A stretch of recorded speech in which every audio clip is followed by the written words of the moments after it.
Hello students, how are you doing? I'm Dr. Shayunti Talwar, as you know, and I've come back with a fresh unit. The name of the unit is My Lost Dollar, and the writer of this short story, this very interesting and humorous short story, is Stephen Leacock. Before we go to the story, which is short and funny, let me tell you a little bit about Stephen Leacock. He was born in the year 1869 and he passed on in the year 1944, and he was a Canadian national. So he was primarily known as a humorist, and but he had a doctorate in political science and political economy, and he was a professor at McGill University till he retired from the university. And he actually was a scholar. He wrote many books, published many articles, research papers in his field of studies, and he won many prestigious awards, right? But what makes Leacock immortal in the realm of literature are his short pieces, his humorous writings. And they are the ones that he is extremely popular in the Anglophone world, that is the English speaking world, for these very writings of his. And in fact, let me share with you some of his best novels, some of his best works. One of them is Nonsense Novels, which was published in the year 1911.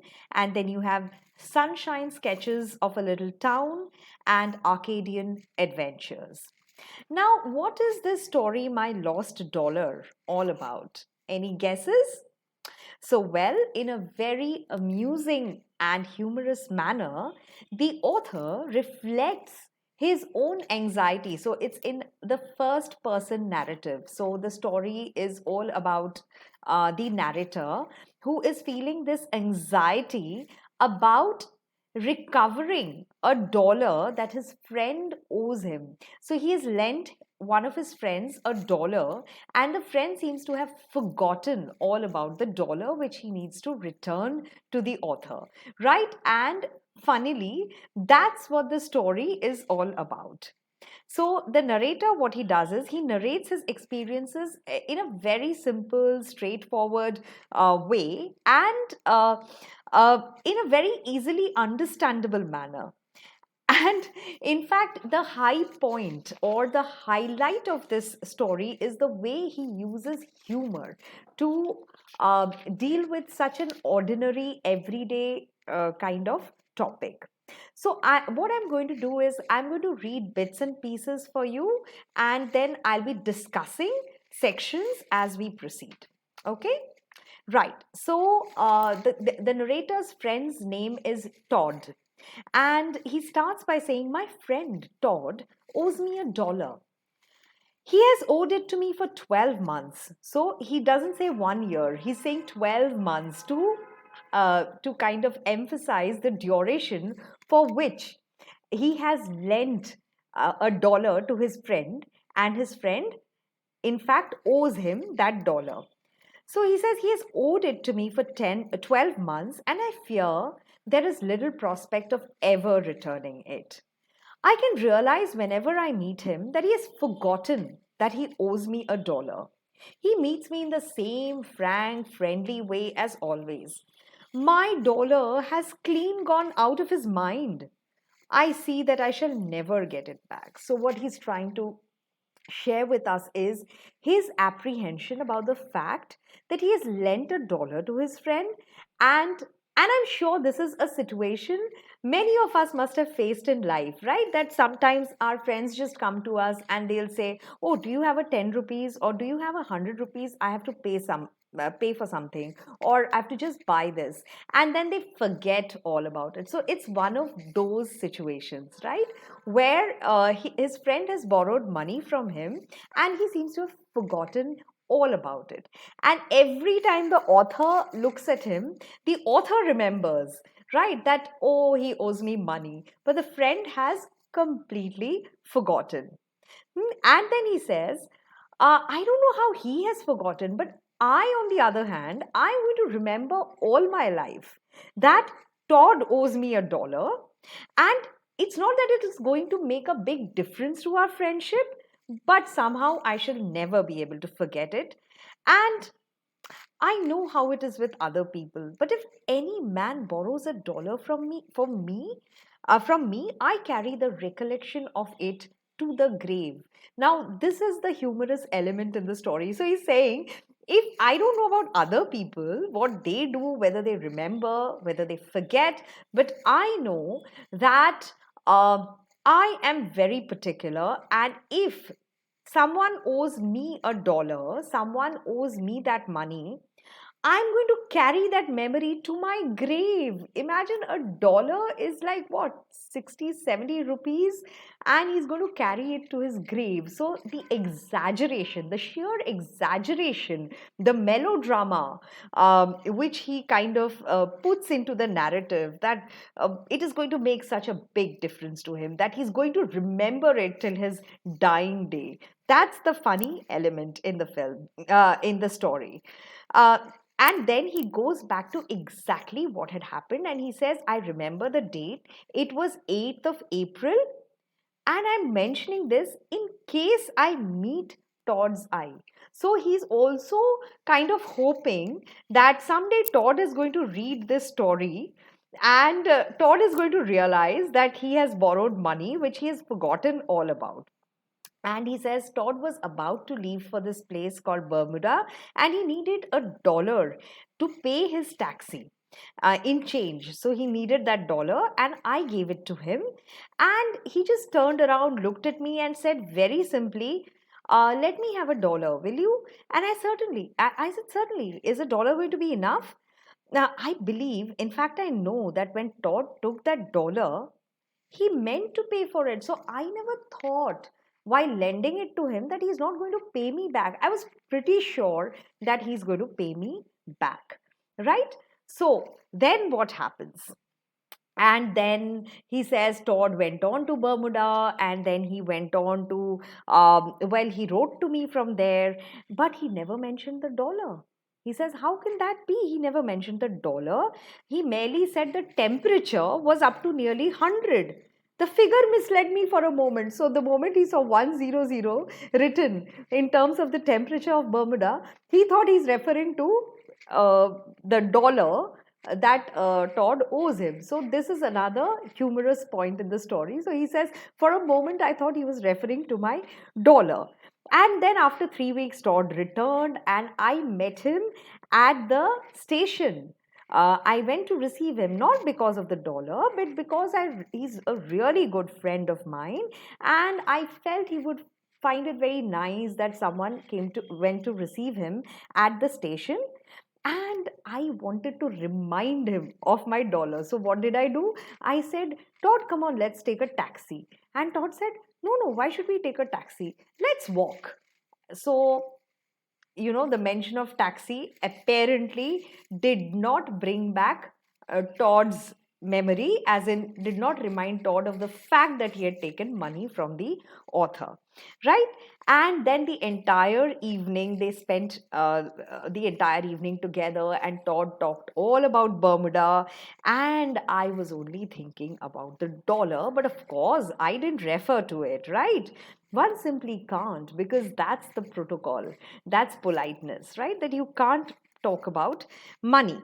And then I tried to hint him again. So he's not telling us, but it's funnily there in the story. So he says, I asked him what currency is used in Bermuda and whether the American dollar goes at par, which means if the American dollar's value is the same as that of the currency in Bermuda. So this is another reference to the money. So he's trying to take the conversation in that direction. And I put a very slight emphasis, he says, on the American dollar. So that dollar, the word dollar, might ring a bell in Todd's mind. But I simply couldn't bring myself to say, says the narrator, that Todd, you had borrowed $1 from me when you left for Bermuda, and now you need to pay it back. So he says, I couldn't bring myself to do that, but I tried leaving several hints. And then the narrator shares with us that it took me practically a lot of time to realize that Todd had completely forgotten that he owed me money, and apparently he kept no accounts. Hmm? And he had practically forgotten everything. But funnily enough, strangely enough, I could not bear any grudge against Todd for having forgotten it. And he says, I simply added him to the list of men who owe me $1 and who have forgotten it. There are quite a few of them now. So apparently, many people have borrowed $1 or $2 or some money from the author at some point in time or the other, and then they've forgotten to pay him back. So he says, I have a list, of such people, and Todd is simply another of those people who hasn't paid me. And of course, my behavior towards them hasn't changed, but I can't forget the fact that they owe me money. I wish I could forget, but I can't. And he says, I keep meeting Todd all the time. And only 2 nights ago, I met him for dinner and he was talking about Poland, apparently not realizing what he was saying. So he said that Poland would never pay her debts. So Todd is talking about how much money Poland owes. Poland is a country, right? And he says Poland will not be able to pay back. And I just listened to him, the narrator says, and I was like, seriously? And still, this doesn't remind you of the money you owe me? So he's like, you'd think a thing like that would have reminded Todd, wouldn't you? But it didn't seem to. But meantime, a thought, he says. And he says, this is a rather painful thought. And this has been coming to me at intervals. What is the thought? If Todd owes me $1 and has forgotten, it is possible, indeed, it is possible in theory, that there must be men to whom I owe money and I have forgotten about it. So, like Todd has forgotten to pay me back, I am sure there are men I have borrowed money from and I have forgotten to pay them back. Because I'm sure uh, that if this is possible with my friend, it's possible with me also. And if there are such men, I want them to speak out. Not all, not all at once, but in reasonable numbers, and as far as maybe in alphabetical order. So this is again the humor that he says there could be one, more than one. I may have borrowed from a lot of people, but please come alphabetically. Please take turns in calling out your names, and I will immediately write down your names on paper. I don't count here men who may have lent me an odd dollar over a bridge table. So he says, no, not while playing cards. Some people may have lent me money while playing cards, but I am not necessarily talking about those people. So it's just that if someone has ever paid for my taxi, I want them to come forward and tell me and remind me that, oh, you have also forgotten to pay me back. And more than that, I want to start a general movement, a back to honesty movement. Now, this is the height of exaggeration, right? So he says, I want to start a back to honesty movement for paying all these odd dollars that are borrowed in moments of expansion. So sometimes we get into this generous mode and we start lending people money, and I want to come up with organize a movement where everyone will be bound to pay back all these odd dollars that other people have lent them in a moment of generosity. Let us remember that the greatest nations were built up on the rock basis of absolute honesty. In conclusion, may I say that I do particularly ask that no reader of this book will be careless enough to leave this copy around where it might be seen by Major Todd of the University Club of Montreal.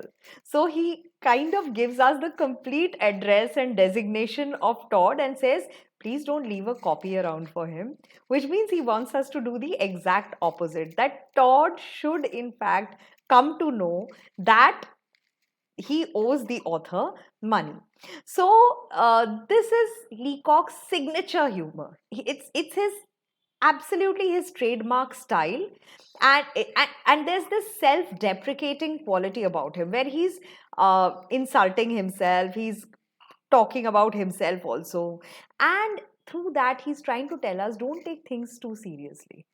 Don't get worked up over small things and just give up your grudges, the complaints that you have, or the problems, the small problems that you face, because they are not worth it. So, by showing that the narrator is thinking all the time about the money, about that one single dollar, he's also trying to bring out the pettiness of it all, the smallness of it all.